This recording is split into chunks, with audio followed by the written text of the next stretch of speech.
গ্রাহক সেজে নরসিংদী শহর ও পার্শ্ববর্তী এলাকার মাদকের বিভিন্ন স্পটে চোখ রাখে এখন টেলিভিশন। নরসিংদী সদর এবং শিবপুরের সীমান্তবর্তী এলাকায় 2500 টাকায় পাওয়া যাচ্ছে ফেন্সিডিল জাতীয় নিষিদ্ধ কাশির সিরাপ, স্কফ, ইয়াবা প্রতি পিস 300 টাকা আর রমরমা বাণিজ্য গাজার।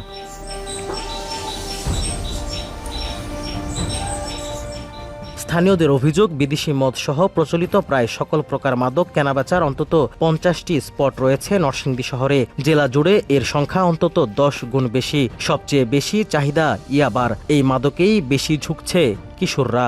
বল মাছ যদি এক দুইটা ধরে তাহলেই নরসিংদী থেকে এই মাদকের এই যে বিস্তার হইছে এই বিস্তারটা বন্ধ হইব।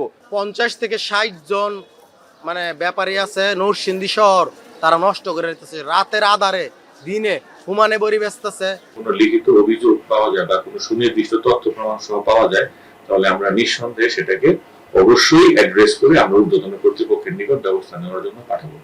সম্প্রতি মাদক সেবীসহ ছোট মাদক কারবারিরা ধরা পড়লেও ধোঁয়াছোঁয়ার বাইরে রয়ে যায় বড় ডিলাররা। সচেতন মহলের অভিযোগ, মাদক কেনাবেচায় রাজনৈতিক সংশ্লিষ্টতা এবং প্রশাসনের সাপোর্টের কারণে অদৃশ্য থেকে যায় তারা। কারা মাদক বিক্রি করে এটা যেমন রাজনৈতিক সংশ্লিষ্ট ব্যক্তিরা জানে, পুলিশ জানে, সাধারণ জনগণ জানে। ঘটনা হচ্ছে সাধারণ জনগণের ক্ষমতা নাই, সক্ষমতা নাই ওই মাদক যারা বিক্রি করে মাদক বিক্রেতাদেরকে প্রতিহত করার। ভিটামিন ই ও সি সিরাম 8টি প্রাকৃতিক অয়েল সমৃদ্ধ লিলি সিরাম অয়েল, যা চুল পড়া কমায় মাত্র 30 দিনে। মাদক সহ সকল অপরাধ দমনে কাজ চলছে বলে দাবি পুলিশের। গত 6 মাসে 5000-এর বেশি সন্ত্রাসী, ডাকাত ও মাদক কারবারি সহ অন্যান্য আসামি ধরা পড়লেও এর মধ্যে মাদক সংশ্লিষ্ট কতজন তার কোনো স্পষ্ট তথ্য দিতে পারেনি আইন শৃঙ্খলা বাহিনী। জেলার তালিকাভুক্ত মাদক কারবারির সংখ্যাও জানা যায়নি। তবে বিপুল পরিমাণ ইয়াবা সহ অন্যান্য মাদক উদ্ধারের কথা জানিয়েছে পুলিশ।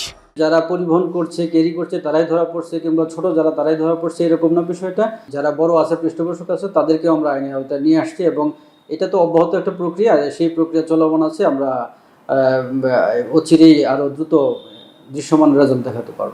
সম্প্রতি নরসিংদীতে মাদক কেনাবেচায় বাধা দেওয়ায় একাধিক যুবককে আহত করে মাদক কারবারিরা। নরসিংদী শহর এবং শহরের বাইরে পুরো জেলা জুড়ে দৈনিক ঠিক কত টাকার মাদক বিক্রি হয় তার খোঁজ কি কেউ রাখে? রাকিবুল ইসলাম, এখন নরসিংদী।